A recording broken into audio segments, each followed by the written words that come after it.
Praise the lord. 1వ కీర్తన 3వ వచనం. అతడు నీటి కాలువల యోరను నాటబడినదై ఆకు వాడక తన కాలమందు ఫలమిచ్చు చెట్టు వలె ఉండును.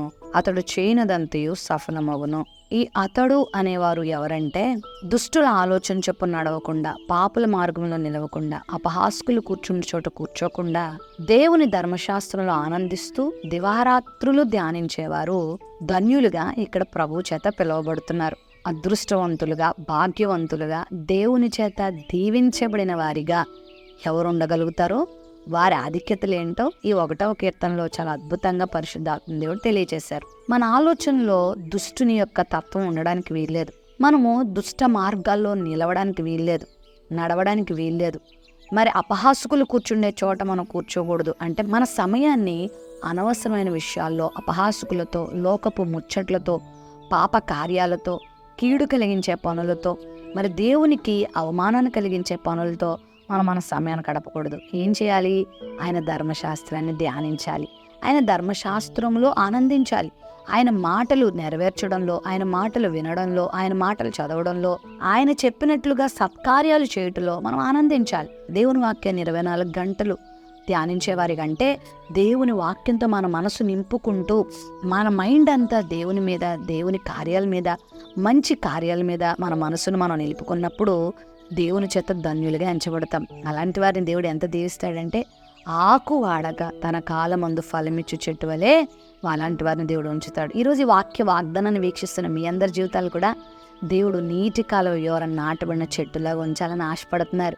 మీరు ఫలించాలనేది ఆయన ఆశ. అందుకేనండి గత కాలమంతా కాచి కాపాడి మరో నూతన సంవత్సరం చూసి అర్హత, యోగ్యత దేవుడు మనకిచ్చాడు. ఒక అద్భుతమైనటువంటి అవకాశాన్ని దేవుడు మనకిచ్చాడు. మనకంటే భాగ్యవంతులు, భోగవంతులు, మనకంటే శ్రీమంతులు, మనకంటే గొప్పవారు, జ్ఞానులు, ఎంతో ఆధిక్యతలు కలిగిన వారు పాపం ఈ లోకంలో లేరు.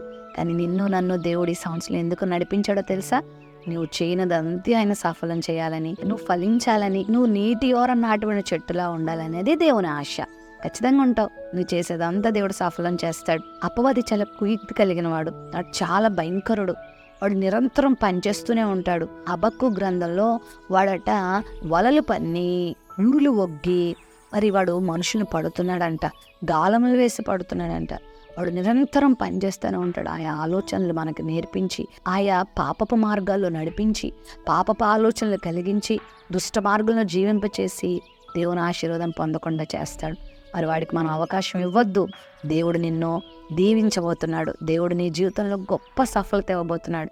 నీ జీవితంలో ఏదైనా పని ప్రారంభిస్తున్నావా? నీ కుటుంబంలో ఆశీర్వాదాన్ని కోరుతున్నావా? నా జీవితం ఇలా ఉంటే బాగుండు నువ్వు అనుకుంటున్నావా? నా జీవితంలో ఈ రోగం తగ్గితే బాగుండు అనుకుంటున్నావా? ఈ సమస్యలు పోతే బాగుండు అనుకుంటున్నావా? నా జీవితంలో సంతోషం కావాలి అనుకుంటున్నావా? ఆనందం కావాలి అనుకుంటున్నావా?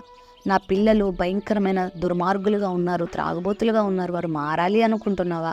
అయితే దేవుడు నువ్వు అనుకున్నది సఫలం చేస్తాడు. అతడు చేయనిదంతే సఫలమవనంటే నువ్వు చేసేది కూడా దేవుడు సఫలం చేస్తాడు. నీ ఇంటర్వ్యూలలో, నీ ఆర్థిక పరిస్థితులలో, నీ కుటుంబ యాత్రలో, ఆధ్యాత్మిక యాత్రలో, నీ సేవా జీవితంలో నువ్వు తలపెట్టబోయే ప్రతి కార్యంలో దేవుడు సఫలత ఖచ్చితంగా ఇస్తాడు. ఈ సంవత్సరంలో మరి ఈ దినము నుండి ప్రభువుకు నమ్మకంగా నువ్వు జీవించగలిగితే గొప్ప ఆశీర్వాదం నువ్వు చూస్తావు. నువ్వు పచ్చగా ఉంటావు, ఫలిస్తావు, ఆశీర్వాదకరంగా ఉంటావు. నువ్వు ఆకు వాడవు, నీ కాలమందు ఖచ్చితంగా ఫలమిచ్చే చెట్టులా దేవుడు నేను చేస్తాడు. నీ దుఃఖ దినాలు పోగొట్టి నీకు సంతోష దినాలు దేవుడు ఇస్తాడు.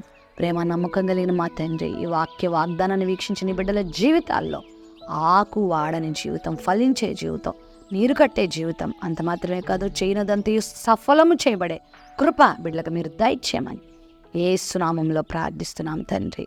ఆమేన్.